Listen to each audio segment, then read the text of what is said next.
It is so fundamental to our democracy, and yet reporters are so limited. Individuals are so limited. And so the question becomes, how do we make sure that information really and truly gets out? Twitter, as you know, has had quite a storied and difficult past. I have many, many, many friends that lost their Twitter accounts. They were shut down because Twitter didn't like, prior to Elon Musk coming in, something that they said, something that they tweeted.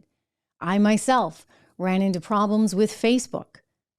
These are real limitations. I mean, when you can't even say after 2 consecutive quarters of negative growth that we're in a recession, for goodness sakes, and that's somehow labeled as misinformation, give me a break. I mean, that is just the classic definition. But if the Biden administration doesn't say that it's a recession, oh, well, you can't actually say it's a recession. You see where I'm going with this. I mean, there's many, many examples. We went through them all in March 2020. My view at that point it was very controversial. It remains, for some people, controversial, but I stand by this. You know what? You never should have shut the country down because you needed a strong economy in order to fight that thing. And you know what else you needed? You needed people, as much as possible, those that could continue on in a normal way, needed to be able to do that. Protect those that need protection. But you could not say that. I mean, I can barely even say that now. Think about that.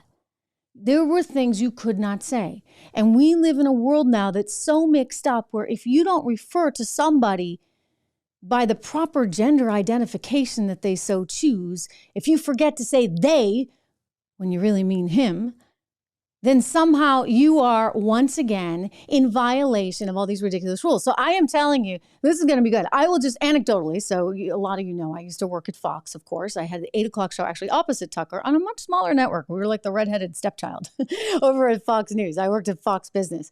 I care passionately about the economy. I care about our markets. I care about the success of us as a nation from an economic perspective. And when I look at politics, as I often do, as you know, it tends to be through this economic prism. Anyway, I was on the little station, and look, there were very much places you could go, places you couldn't go, and it changed every day. I was like, my head was spinning. It was hard to keep up with.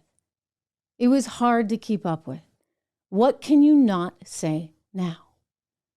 And that's a really challenging position to be in, certainly as a journalist, as a reporter, when you feel compelled that you need to share information. Now, the verdict's still out on everything, right?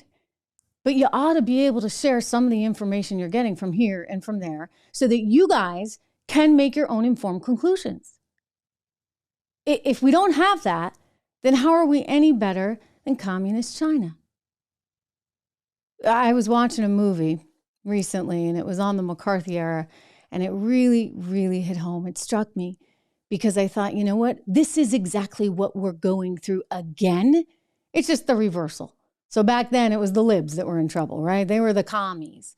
Now it's conservatives. And somehow, if you don't remember to call someone a they, or if you think it's a little weird that suddenly gender dysphoria is just taking over the country, somehow that makes you part of an extreme group. I don't think so.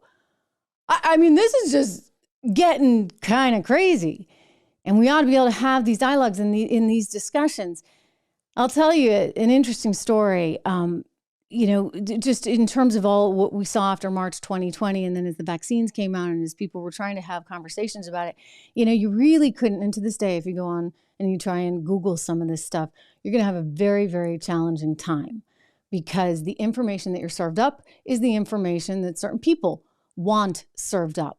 So unless you know maybe a scientific study specifically, maybe you know a doctor or scientist's name that did a study, unless you know the author of a report, I mean, you have to type in a whole lot of Google search terms in order to drill down and actually get behind the millions and millions of pages that will tell you just exactly what they, and I mean they, want you to hear.